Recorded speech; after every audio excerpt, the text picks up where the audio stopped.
Hello and welcome to HCS Connects. I'm Kelly Gorel with Hampton City Schools. Today we have Carla Mon, who is our Director of School Counseling, and Emily Sims, who is actually one of our school counselors at Burbank Elementary, joining us today. So welcome to HCS Connects. Thank you for having us. Thank you. Yeah. So February 6th through 10th is nationally School Counseling Week, correct? So what a better time or opportunity to have you ladies on just to talk to us all about our school counselors, because huge shout out to them, and our counseling programs within our schools. So Carla, tell us a little bit about school counseling in Hampton City Schools. Well, first, thank you for the shout out. Yay, shout out, absolutely. Really appreciate that. School counselors in every school division, our goal is to provide preventive and proactive programs for our students. We want them to realize their potential, find out what their interests are. We work with the parents as they're trying to navigate the difficulties right now and challenges of raising children. They work with teachers to just help the teachers provide an educational program in the classroom that supports the developmental needs, the academic needs, and the personal social needs of the students. And the counselors themselves do the same. They work in 3 domains: academic, personal social counseling, and career counseling.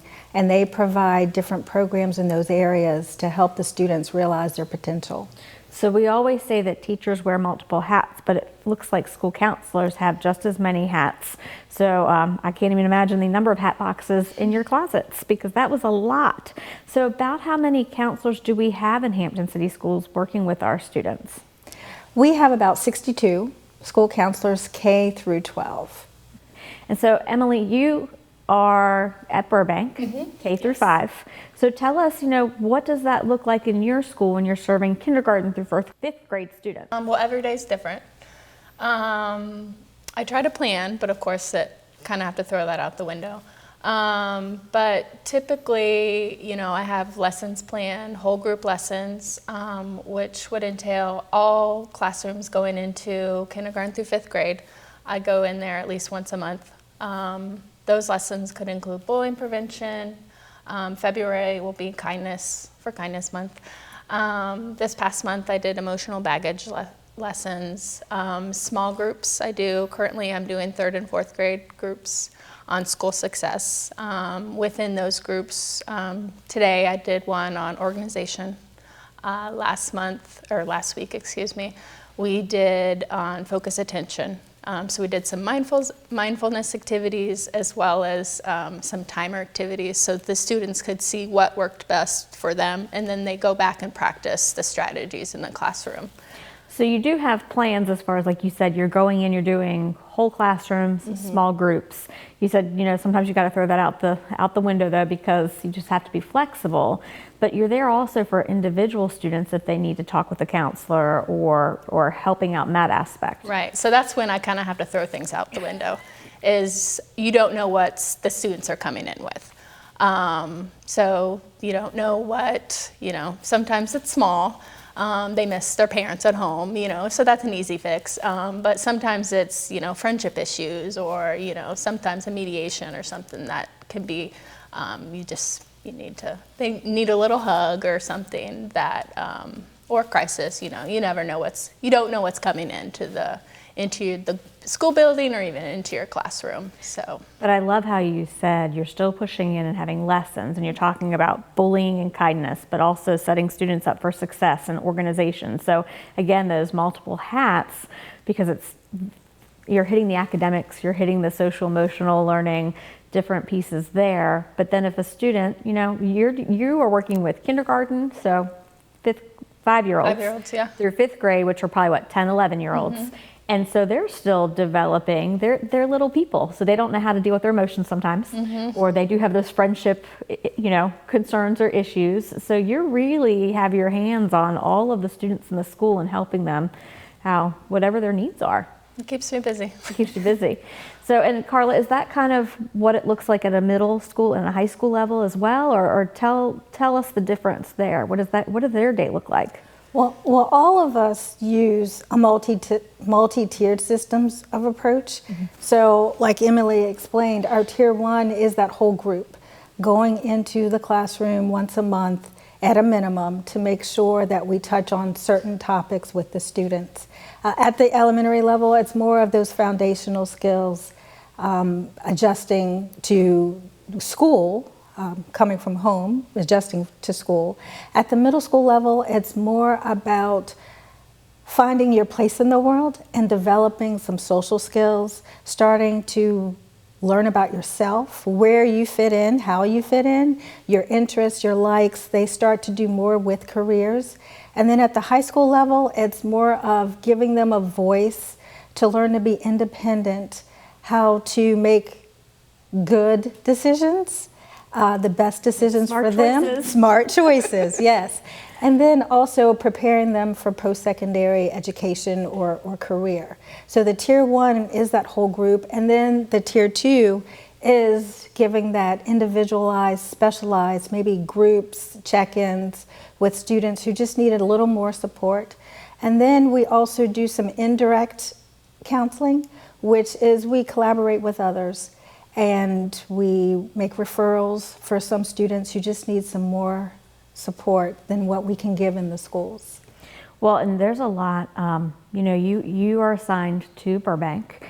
You're there for Burbank, but we do have a system in place if there's a need for counselors, like say that something happens in a different school, there was maybe the death of a staff member or a student, that we have counselors that are assigned to different schools to go in and help with that support as well, correct? Correct. So again, multiple hats, lots of hats. Yeah, I've been called this year to go to a different school to help support. So again, very important role. It is National School Counseling Week, February 6th through 10th, but it's school counseling week every week of the year, correct? I mean, really.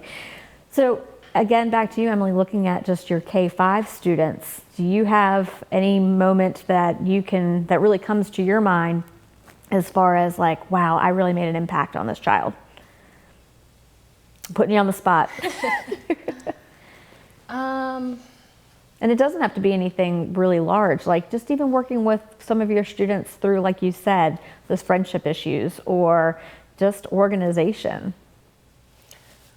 I don't know if I could pick out one moment, but truthfully, like when I was driving over here, thinking about like what I enjoy being a school counselor is truthfully coming every day to see like the kids smiling and saying, "Hey, Miss Sims, good morning, Miss Sims," and knowing that I am there to see them every day, like just puts a smile on my face. And it really is like, I'm not doing any magic. Like all I'm doing is saying hello to them, and that's all they want. Building relationships. Building relationships. I've popped into a couple classrooms this morning and they're waving and I'm trying to talk to the teacher about something and they're like, "Oh, she's trying to say hello to you." And all I do is, say hello, I'm in the morning or see them in the hallway or, spend time at lunch with them. And so, thinking back to your question, it's really just... It's every moment. It's every moment, just seeing their smiles and seeing them say hello, it's knowing that I can be there for so many children each day. That couldn't be a better response. I love it. Now, you did mention about Kindness Week. So Virginia Kindness Week is actually the week after National School Counseling Week. And I know that like Heather Peterson has sent out different activities to our teachers and our counselors to use in regards to Kindness Week. So I really like how you said you're going to have a kindness lesson and kind of tie that in as well. So counseling, like we said, we're supporting our K through 12th grade students, but we're sometimes supporting staff members as well. Yes. Carla, tell us a little bit about how we're in there to help everyone. It's a whole systems approach. We're there to support the faculty, the buildings, the parents even sometimes. Every day's different and you never know what someone is experiencing outside of the workplace or outside of the school building. And the counselor sometimes is that go-to person just to give the educator an opportunity to take a break, to give them someone to talk to or to collaborate with. And so there are many times where teachers will come in and they need a moment. Sometimes the counselor will step in and serve as a substitute for that teacher so the teacher could have that time that they need. Sometimes the teacher will just come in and do a little yoga or listen to some music and just take the moment that they need to have peace of mind before going back into the classroom. Yeah. Well, again, National School Counseling Week, February 6th through 10th. So everyone should be giving a huge shout out to all of our school counselors, 62 of them within our 32 schools and centers. But is there anything else that you would like to add as we wrap up in regards to finding out more information or anything you want people to know about counseling? Emily? I really think it is making sure people know that our school counselors are part of our HCS team. You know that, and you know, we keep talking about we've got tiered systems of approach and systems approach in place, but it's that, you know, whole wraparound as far as being an important member of the team, just like our teachers, our administrators, Yeah. our bus drivers, like everybody has a part. Right. And we do that, you know, for our students. Yeah, Right. yeah, to kind of piggyback off on that is, you know, kind of we do our part, the teachers are doing their part in the classroom. You know, if everyone does their part, then we can all be successful. You know, the kids are, you know, there to succeed. We all want to see our kids succeed, you know, so. Exactly. The students are why we are there, and all of us working together is the important piece. It's every child, every day, whatever It takes. There we go.